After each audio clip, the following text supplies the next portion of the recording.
ओम शांति। भगवान की प्लानिंग। मनुष्य अपने भविष्य के लिए अनेक प्रकार की प्लानिंग बनाता है। भविष्य में कोई अनचान परिस्थिति ना आ जाए, कोई बीमारी ना हो जाए, ऐसी बातें सोचकर भविष्य के लिए धनराशि जमा करता है।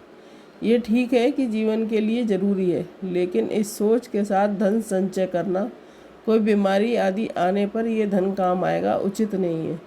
ऐसी सोच के साथ धन संचय करना अर्थात बीमारी को रहना कि तुम आओ, तुमसे निपटने के लिए हमने धन जमा कर रखा है। इसी प्रकार कई भाई बहनें ईश्वरीय धारणाओं पर ना चलने वाले मित्र संबंधियों के द्वारा बना हुआ भोजन मात्र इसलिए स्वीकार कर लेते हैं कि अगर उन्होंने ऐसा ना किया तो कहीं भविष्य में उनकी लाचारी हालत होने पर उन्हें कोई भोजन नहीं देगा। ऐसा सोचना अर्थात लाचारी हालत में अपने लिए आमंत्रित करना कि तुम आओ, हमारे लिए भोजन की व्यवस्था करने से कोई मना नहीं करेगा।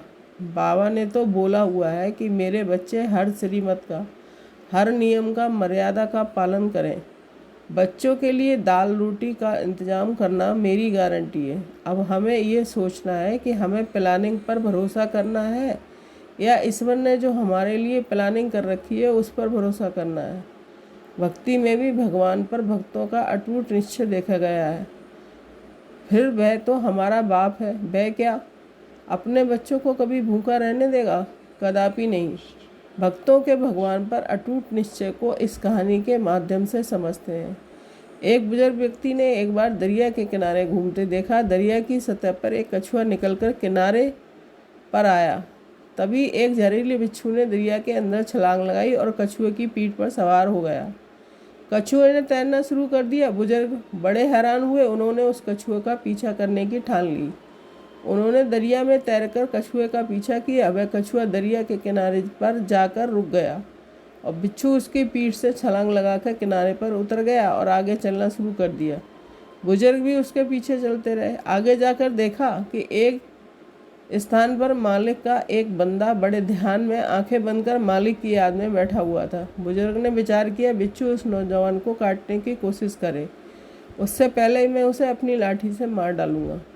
वह चंद कदम आगे बढ़ा ही था कि उन्होंने देखा दूसरी तरफ एक काला जहरीला सांप तेजी से उस नौजवान को डसने के लिए आगे बढ़ रहा है। इतने में बिच्छू भी वहां पहुंच गया। बिच्छू ने ऐन उसी समय सांप को डंक मार दिया, जिस वजह से बिच्छू का जहर सांप के शरीर में पहुंच गया और वह सांप वहीं अचेत होकर गिर पड़ा। इसके बाद बिच्छू अपने रास्ते पर वापस चला गया। थोड़ी देर बाद जब मालिक का बंदा उठा, उस बुजुर्ग ने उसे बताया कि मालिक ने तेरी मदद के लिए कैसे उस कछुए को दरिया के किनारे लाया, कैसे उस बिच्छू को कछुए की पीठ पर बिठाकर सांप से तेरी रक्षा करने के लिए भेजा।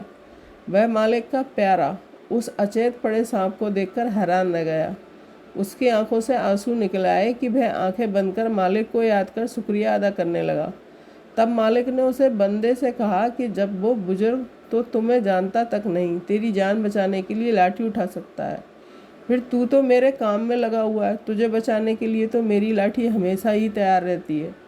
जब भगवान भक्त को बचाने के लिए क्या क्या इंतजाम कर देते हैं, तो क्या वह अपने बच्चों को भूख से बचाने के लिए, बीमारी से बचाने के लिए कुछ नहीं करेंगे?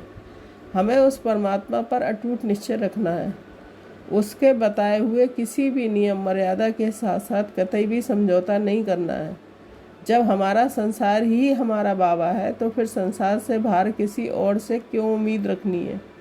हमें अपना धर्म याद रखना है। बाबा की श्रीमत, बाबा के बनाए नियमों और मर्यादाओं पर पूरी तरह चलने का पुरुषार्थ करना है। फिर बाबा जाने और उसका काम जाने। भगवान कहते हैं, तुम मेरा ध्यान करो, मैं तुम्हारा ध्यान रखूँगा। निश्चय है ना भगवान और उसके वचनों में। ओम शांति।